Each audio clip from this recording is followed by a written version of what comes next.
So this is the RTX 2060, and no, this is not a full review, guys. I'm actually working on that on the side, so specifically looking at something like 1440p gaming.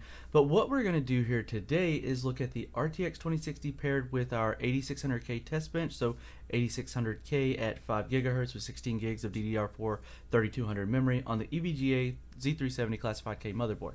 So we are in Battlefield 5, and we're running it with DXR, and I know, guys, I know everybody's sick of Battlefield 5, but right now it's the only thing that we have to show DXR, and they're really going to have to get this out to more games pretty soon. Even Shadow of the Tomb Raider, I finished that game so long ago, but it'd be nice to see how it performs in that game. So here are the settings that we're looking at, and these aren't actually NVIDIA's recommended settings. These are my settings that I recommend to taking on 1080p with DXR with an RTX 2060. So what we have here is, again, 1920 by 1080, and turning off, now these are NVIDIA's suggestions when you run DXR, but there are also dices at the moment, so turning off chromatic aberration, film grain, vignette, and lens distortion, turning those off for now. So we're going over to advanced settings. You see DX12 is enabled, DXR is enabled. High dynamic range, that's auto, even though my monitor doesn't support it. Resolution scaling at 100. I noticed whenever I turned here earlier, it went up to 125, and that really impacted performance. Of course, the frame rate limiter, future frame rendering on, VSync off, because the monitor that I'm working on does not have adaptive sync. And if you want to know how to enable adaptive sync and FreeSync on a GeForce GPU with a FreeSync monitor, hit the little box in the corner right now.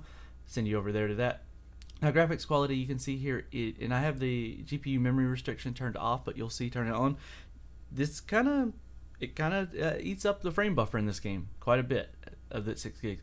Now you'll see here all the way down we've got it at high settings, so not ultra but high. You're not going to see a huge difference between ultra and high. In fact, I would argue that you probably don't see a difference at all. I only game at Battlefield at high settings at the most whenever I play multiplayer. So anti-aliasing post-processing is at TAA low, ambient occlusion is SSAO instead of HBAO, and DXR is at medium.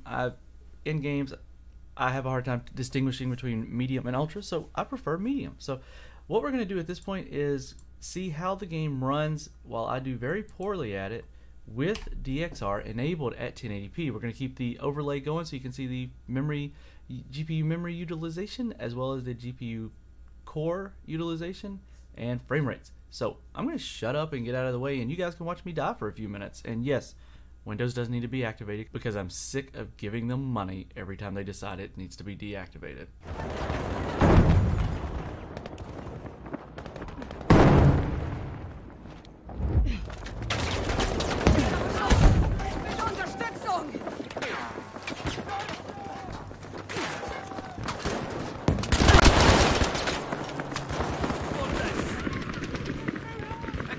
We are losing objective Emil. Ich hatte nicht mehr lange durch.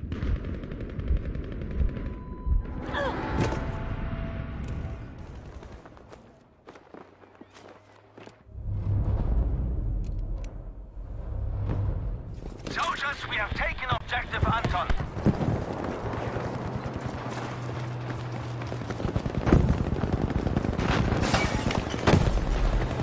Attention, we have now taken objective Bertha.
All the objectives are ours, soldiers.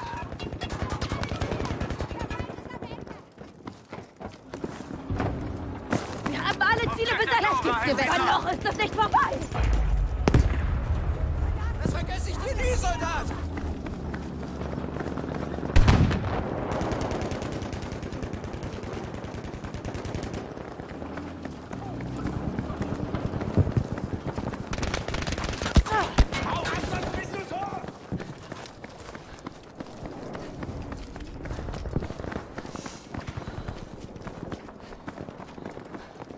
Objective Anton